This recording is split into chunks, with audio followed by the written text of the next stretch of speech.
আসসালামু আলাইকুম প্রিয় বন্ধুরা। আজ আপনাদেরকে নিয়ে আসলাম আমার বাড়ি থেকে একটুখানি দূরে, যেখানে শুধু রয়েছে গজারি বন, গজারি গাছ। অর্থাৎ আপনাদেরকে বলেছি না, গাজীপুরের গজারি বন দেখাবো।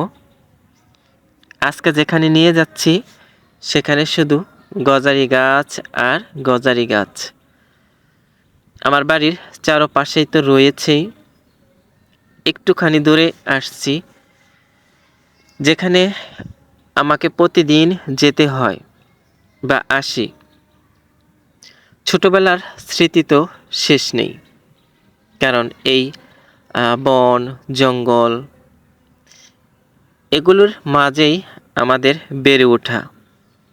কারণ এই এলাকাতে একটা বিষয় ছিল, যে কর্মসংস্থানটা ছিল সেটা প্রতিটা বাড়িরই কাজ ছিল এই বনের লাকড়ি আনা। এমন কোনো বাড়ি হয়তো নেই, দু একটা বাদে, যে এই বনে আসেনি। আসতেই হয়েছে, কাজের সুবাদে আসতেই হয়েছে।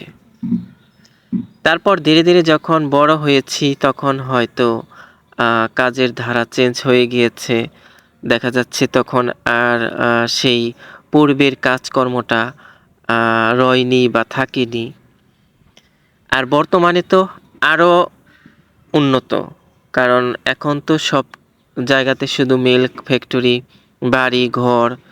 আর আগে তো এরকম ছিল না, ছিল ফসলি জমি আর ছিল এই বন পাথার, যেখানে বন জঙ্গলে শুধু লাকড়ি পাতালতা এগুলোই আমাদের প্রয়োজন থাকতো সর্বত্রই।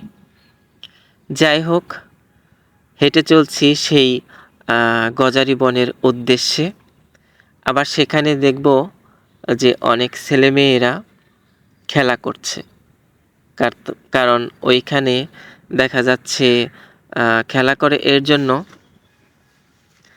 আগে যে মাঠ ছিল, আগে যে জায়গা জমি ছিল, সেগুলোর মাঝে এখন মিল ফ্যাক্টরি এবং বাড়ি ঘরে ভরা।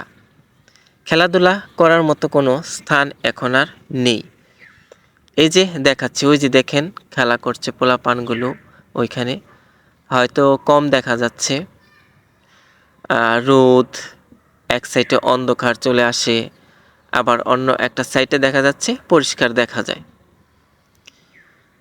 এই বন জঙ্গলের বা আমাদের জীবনের গল্প বললে, আমি এর আগেও বলেছি যে আমাদের জীবনের যে দৈনন্দিন জীবনের যে বিষয় আদি ছিল পূর্বে, সেগুলোর গল্প বলতে বলতেও দেখা যাচ্ছে চলে যাবে বছর, তবু হয়তো সেই গল্প, সেই স্মৃতি ইতিহাস সেগুলো শেষ হবে না। এই যে বাউন্ডারিটা, এই বাউন্ডারিটা নাকি 15-20 বছর হয়ে গিয়েছে, আরও বেশি হতে পারে, কিন্তু আমার মনে হচ্ছে সেই দিন মাত্র করেছে। কিন্তু এটার বয়স অনেক হয়ে গিয়েছে। আসলে দিন কোন দিক দিয়ে যে চলে যায়, কিভাবে যে চলে যায়, আমরা বুঝতেই পারি না। তো আমি হাঁটতে হাঁটতে আস্তে আস্তে করে সেই গভীর বন জঙ্গলের ভিতরে চলে যাচ্ছি। গভীর বলতে দেখা যাচ্ছে বনগুলো একদম সুন্দর পরিষ্কার, কারণ এখন এগুলো জনগণের আন্ডারে দিয়ে দিয়েছে। জনগণ এগুলোর দেখাশোনা করে প্লট আকারে। তাই এখানে দেখা যাচ্ছে অল টাইম পাতা নিয়ে যায়। আর অসংখ্য মানুষ এখন মেল ফ্যাক্টরি হয়ে গিয়েছে, সেগুলো ভাড়া যারা থাকে তারা এখান থেকে পাতা-লাতা নিয়ে যায়। আর আগে যেগুলো ছিল সেগুলো হলো, আমরা বছরে একবার এই লাকড়িগুলো নিতাম, পাতাগুলো নিতাম, কিন্তু এখন আর সেইটা নেই। এখন দেখা যাচ্ছে একটা করে পাতা যদি পড়ে, সেগুলোই মানুষ ঝাড়ু দিয়ে নিয়ে যায়। তাই বনগুলো খুবই সুন্দর এবং পরিষ্কার এখন। আর আগে এমন বড় বড় গাছও ছিল না, ছোট ছোট গাছ ছিল। দেখা যাচ্ছে বড় গাছ রাখতেই পারতো না, কারণ মানুষ কেটে নিয়ে যেত, দেখা যাচ্ছে অনেকভাবেই নিয়ে যেত। যাক, ওগুলো আর বলছি না।